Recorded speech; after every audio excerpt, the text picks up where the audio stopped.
Monsieur, connard. Et quoi de neuf YouTube?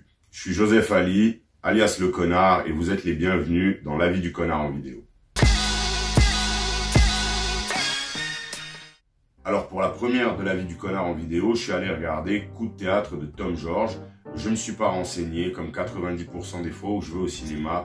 Comme ça, pas d'attente, ou je ne sais quelle autre abomination fantasmagorique complètement hors de propos dans lesquelles se perdent parfois mes confrères cinéphiles. Si vous connaissez le site laviduconnard.blogspot.com, vous savez comment ça fonctionne.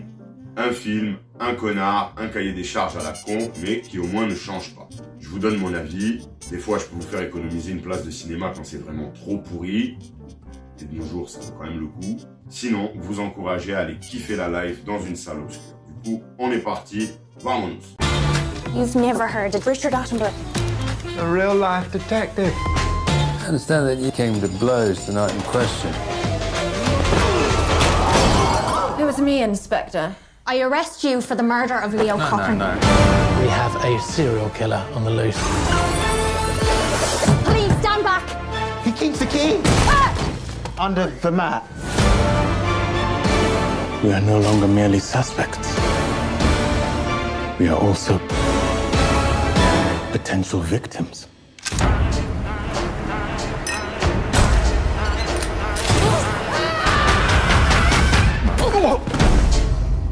So what did he do that made you suspicious? It wasn't so much what he did, it was more the way he did it. How did he do it? Sort of suspiciously. Right.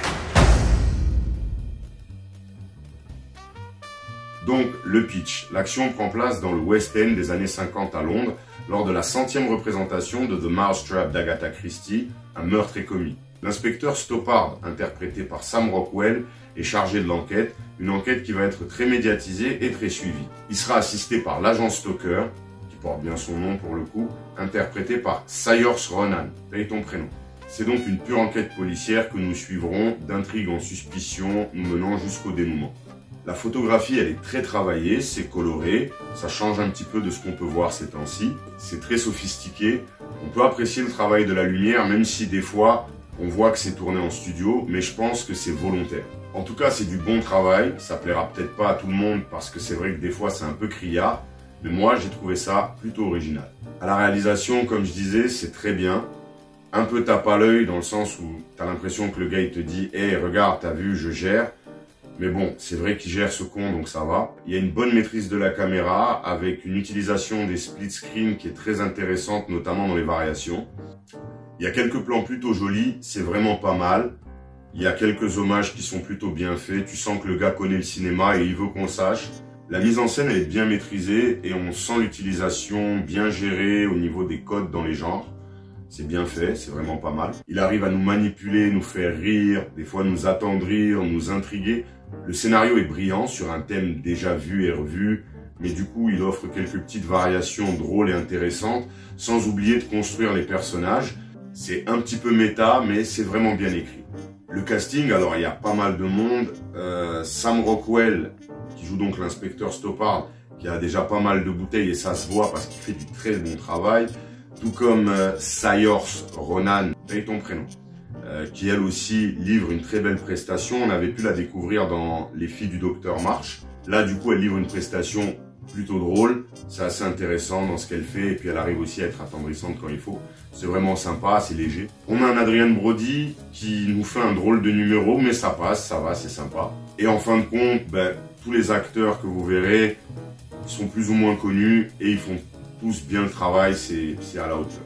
La musique de Daniel Pemberton est très bonne également, ça revisite un petit peu le style de morceaux qu'on avait à l'époque et c'est plutôt bien fait, moi j'ai bien aimé.